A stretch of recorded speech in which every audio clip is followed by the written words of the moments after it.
ಗೊತ್ತಾ ಮ್ಯಾಮ್, ನಾನು ನೋಡಿದ್ರೆ ಸ್ಟೆಪ್ಸ್ ಮರ್ತೋಗ್ಬಿಡ್ತಾನೆ, ಅದಕ್ಕೆ ನೋಡಿಲ್ಲ. ಇಲ್ಲ ಬಾಸ್, ಇಲ್ಲವಂತೆ. ನಾನು ಅರ್ಥ ಮಾಡ್ಕೊಂಡಿರೋದು ರಕ್ಷಕಿಗೆ ಎನರ್ಜಿ ಬರಬೇಕು, ಆ ಪವರ್ ಬರಬೇಕು ಅಂದ್ರೆ ನಮ್ಗೆ ಒಂದು ಡಿ ಬಾಸ್ ಫೋಟೋ ಬರಲೇಬೇಕು, ಡಿ ಬಾಸ್ ಬಗ್ಗೆ ಮಾತಾಡಿಸ್ಲೇಬೇಕು. ಒಂದು ಚಿಕ್ಕ ಟೆಸ್ಟ್ ಇದೆ, ಓಕೆನಾ? ಏನಪ್ಪಾ ಅಂದ್ರೆ LED ಸ್ಕ್ರೀನ್ ಮೇಲೆ ದರ್ಶನ್ ಸರ್ ಅವರ ಸಿನಿಮಾ ರಿಲೇಟೆಡ್ ಫೋಟೋಸ್ ಬರುತ್ತೆ. ಆ ಫೋಟೋಸ್ ನೋಡಿ ಅದು ಯಾವ ಸಿನಿಮಾ ಅಂತ ಹೇಳ್ಬೇಕು, ಆ ಸಿನಿಮಾಗೆ ಸಂಬಂಧಪಟ್ಟ ಒಂದು ಡೈಲಾಗ್ ಹೇಳ್ಬೇಕು. ರೆಡಿನಾ? ಜೈ ಡಿ ಬಾಸ್. ಮೊದಲನೇ ಫೋಟೋ ಯಾವ ಸಿನಿಮಾ ಇದು? ಅಣ್ಣ ಇದು ಇನ್ನ ಒಂದು 10 ಸಲ ರಿಲೀಸ್ ಆದ್ರೂ 100 ಡೇಸ್ ಸಿನಿಮಾ ಅಣ್ಣ ಇದು. ಮೆಜೆಸ್ಟಿಕ್ ನಮ್ ಬಾಸ್ ಇದು. ಒಂದು ಡೈಲಾಗ್ ಬರಲ್ಲ ನನಗೆ.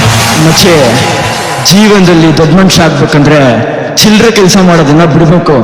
ಏನ್ ಬಿಡ್ಬೇಕು? ಕೆಲಸ ಮಾಡೋದನ್ನ ಬಿಡ್ಬೇಕು. ಎರಡನೇ ಫೋಟೋ ಬನ್ನಿ. ಯಾವ ಸಿನಿಮಾ ಇದು?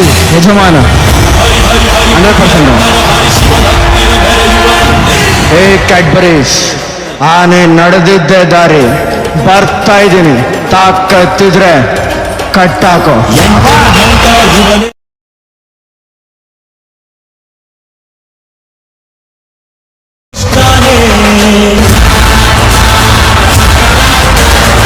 ಆಡಿಯನ್ಸ್ ಯಾವುದು?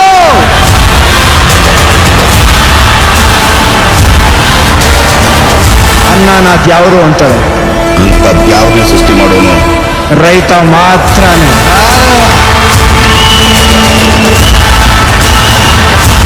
Darshan sir, hats off sir.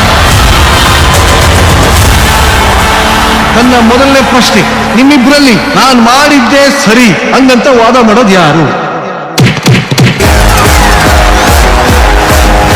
ಏನು? ಇಬ್ರು ಅಂದ್ರೆ ಅವ್ರ ಪ್ರಕಾರ ನಾನು, ನನ್ನ ಪ್ರಕಾರ ಅವರು. ಇಬ್ರು ಅಂತ ಹೇಳ್ಬೇಡಿ, ಸಿನಿಮಾದವರು ಏನ್ ಮಾಡಕ್ಕೆ. ಮುಂದಿನ ಪ್ರಶ್ನೆ, ಇಬ್ಬರ ಮಧ್ಯ ಕೋಪ ಬಂದಾಗ ಬೇಗ ಕಾಂಪ್ರಮೈಸ್ ಆಗೋದು ಯಾರು? ನಾನೇ.